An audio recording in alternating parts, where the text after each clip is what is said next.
Welcome everybody back to another update. I know it's been a hell of a long time since I actually did one of these videos, but I figured because 2020 has been quite an odd year, some great things have happened. Obviously we've had a lot of bad things going on in the world and all that, but for me personally, with this channel, with you guys and everything, it's just been an insanely positive year in a lot of ways. And in one regard, it's been great because of all the subscribers that have become new to this channel. We've had over 2020 alone, we had 135 extra subscribers, which is an insane level of support.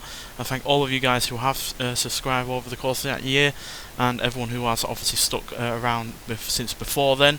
And obviously because of all of those extra subscribers and all of you guys giving us all that support, we cracked not only 1,000 subscribers but also 1,100 subscribers, which is huge for me because I never even expected to get half that. So to get more than 1,100 subscribers is really great. And yeah, we've also had the most amount of views we've had it for the last few years. We got nearly 100,000 views over the course of 2020, which again is insane. And we had a lot of watch time hours as well, which again is fantastic. And then obviously all of your comments and likes, which again has been amazing to see.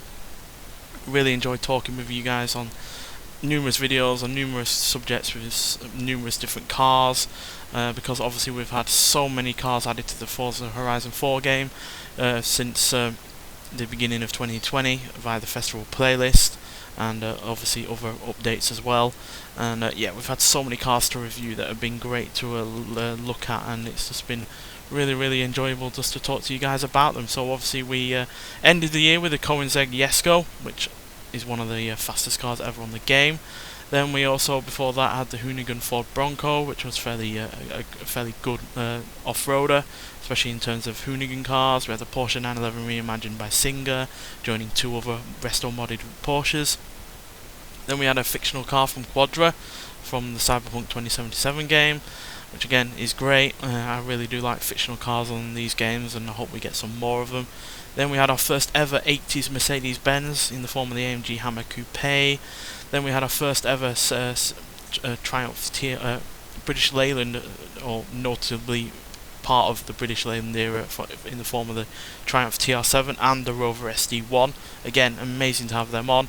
We've also got the oldest car we've ever had in the form of the Austin 7 that got added. And yeah, then we also got the Hennessy Velociraptor 6x6 joining the Mercedes-Benz 6x6, meaning we now have two of those, which is good. I always like to have at least one or two cars that are similar in a really rather unique way to compare against. Then GMC returned with the Cyclone and the Typhoon to the game, which we haven't had for a while on a Forza game, which again was great.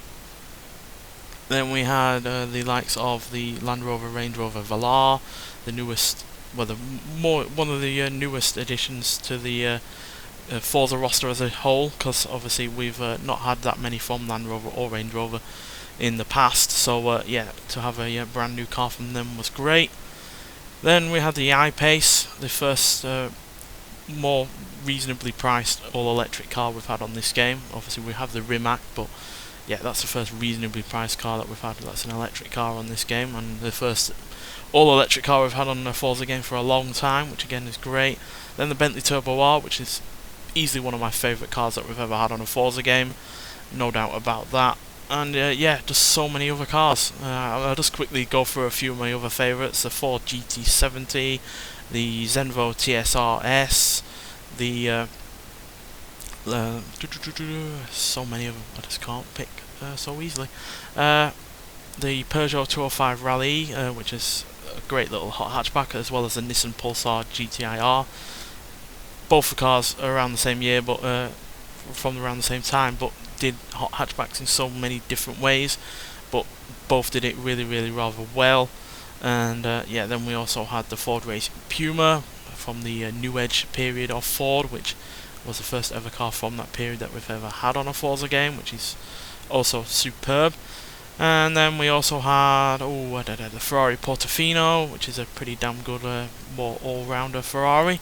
Not particularly excellent in any one area, but as an all-rounder, more everyday kind of Ferrari, is a really rather superb car. Then we had the Napier Railton, a massive classic 30s vehicle with an airplane engine. the largest engine ever on this game as well, which is great. Then we had the McLaren Speedtail, which finally showed that McLaren can do a modern day car that I genuinely love, which hasn't always been the case for some of their cars, but yeah, that's the way it goes. Lexus finally made their return with the LFA and then the RCF and the like, which is also great because I really do rather like Lexus. I am a big fan of them.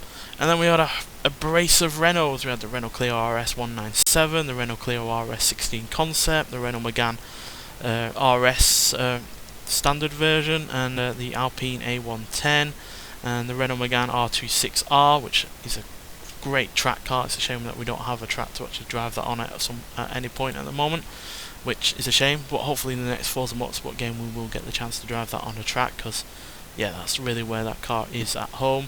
Then we had the ATS GT, which just shows that, you know, McLaren, Lamborghini and all that lot do not have a dominance over the market when it comes to making supercars, because yeah, that really did show a few of them up.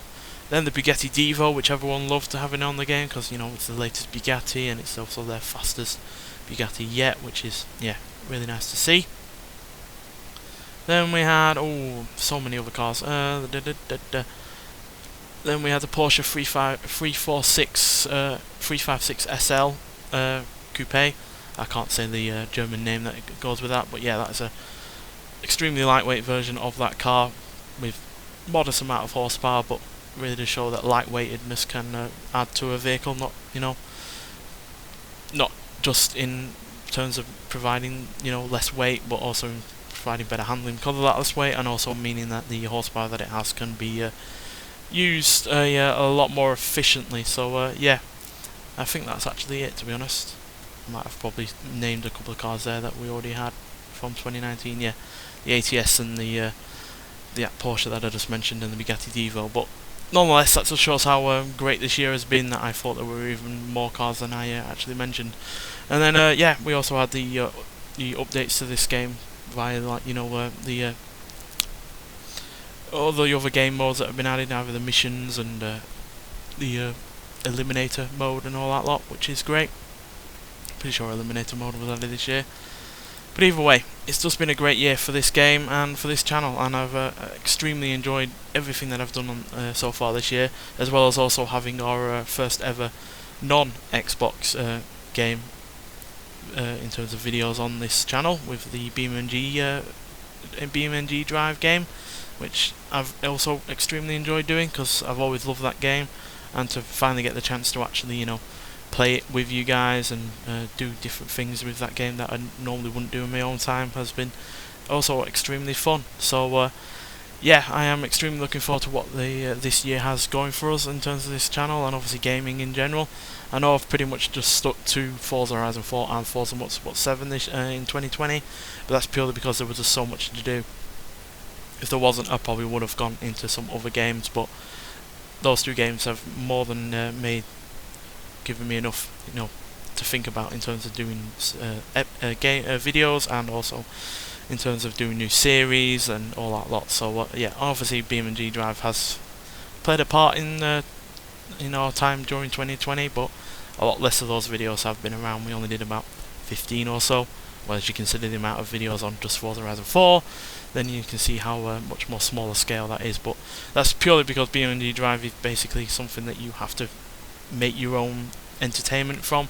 It's not as rigid as, say, as Forza or Horizon 4 or Forza Motorsport 7. So yeah, that's just the way it goes with that game. But it's still a great game nonetheless, and if you haven't even got BeamNG Drive yet, then I highly recommend getting it, because it's continually being updated, and I have no idea when it's even coming out of early access, let alone when they're going to actually finish it. But yeah, it's a cracking game, and yeah, I just hope that the next Forza Motorsport game is going to live up to my expectations, because I'm hoping for at least a few things, at least 1,000 cars, more tracks in terms of ones that we've never had before, as well as ones that we've have had before, as well obviously as ones that have been omitted from previous Forza games, because there are some older tracks, or some tracks from older games that we've not had for a while, which I'd like to see make a return. So yeah, I am hopeful that the next Forza Motorsport game is going to be great, and yeah, we'll hopefully even get even more games other than just that one as well to try out. So